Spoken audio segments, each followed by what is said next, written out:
Hi guys, it's me, Valerie, one half of Wanderfish, or I should say 1/4 of Wanderfish, since Wanderfish is myself, Matt, Penny, our tow vehicle, and Ernie, our camper. This video is about one of the pitfalls that Matt and I fell into when we were transitioning from full-time sticks and bricks living to full-time RV living. We were sleeping every night in our RV. We were staying in a campground that's about an 8-minute drive from our former apartment. But during the time that we were transitioning, we gained, I was 4.6 pounds away from my goal weight. And I think Matt was already at his goal weight. And I think we figured out that in 9 months' time, during the time that we were transitioning, we gained back basically everything that we had lost.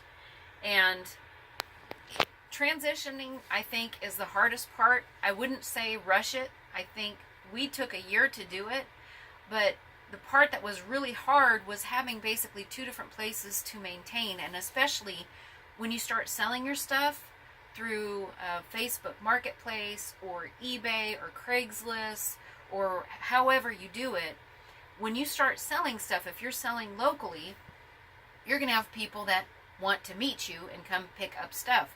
For several months straight, every night, every day, we were meeting people after work and, meeting people to come and get the items.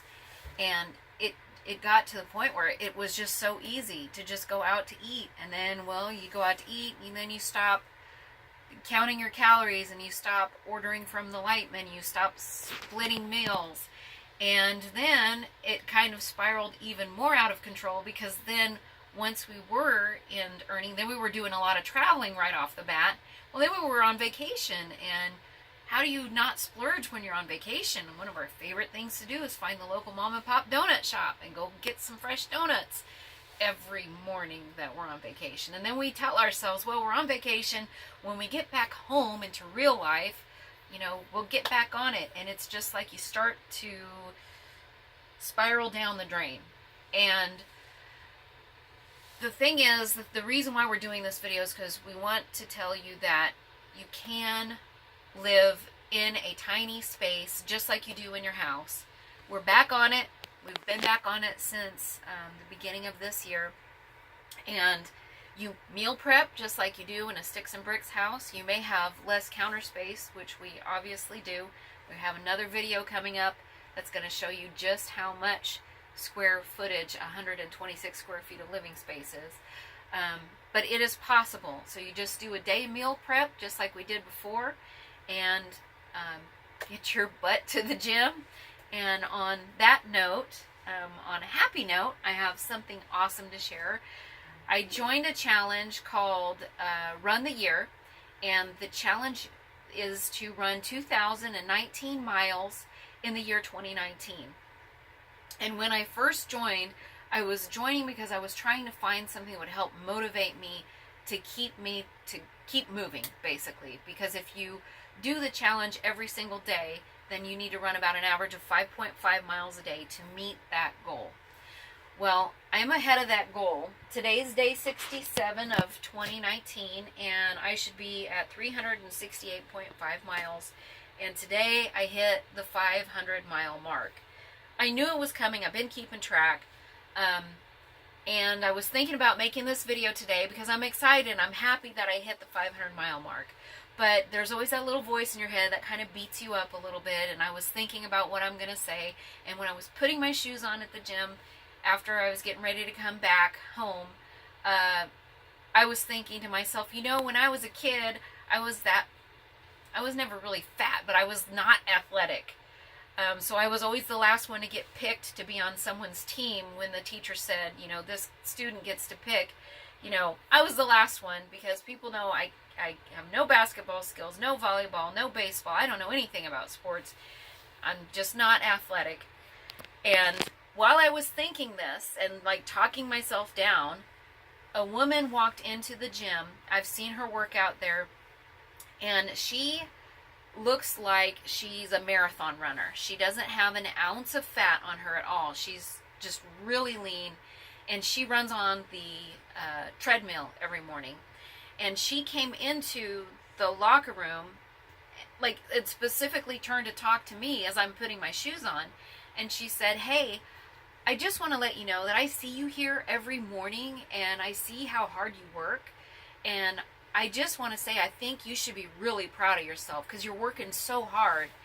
And she asked me how long I'd had my gym membership, and we started talking, and I told her about the Run the Year challenge.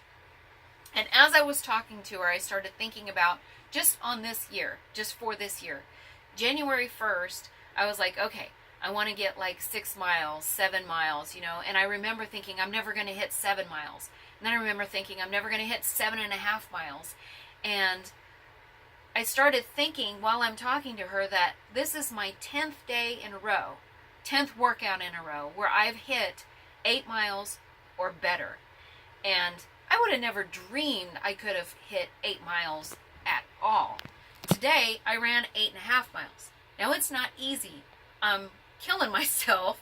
And when I'm on that machine, I swear the guy who runs the counter, when you walk into the gym, is sitting there with his finger poised over 911, just waiting for me to fall off the elliptical. But I do it. I make it work. And I can't believe that I'm on day 10 of that. So that, I think, is even like a bigger accomplishment in my mind than hitting the 500-mile mark. But back to that, I'm still proud of that, and so that's why I'm wearing my Run the Year Challenge t-shirt, and I have to show off my Run the Year 500-mile medal. This is my moment on the podium, 500 miles. Yay! So I'm going to keep you guys posted on this. Probably maybe do a once a month update or something like that to let you know. On a side note, I've also lost 11, I can't remember, I think it's 11.6 pounds in the month, just in 1 month, in the month of February. And it's not all about running. In fact, I don't think it's about running at all. I think it's more about nutrition. In January, I wasn't really watching what I ate. I mean, I was trying, but not really counting my calories and carbs and things like I should be.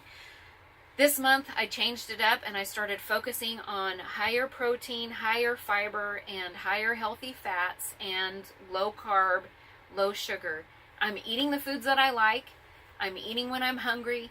I'm not eating when I'm not hungry. And I think that's really made the difference.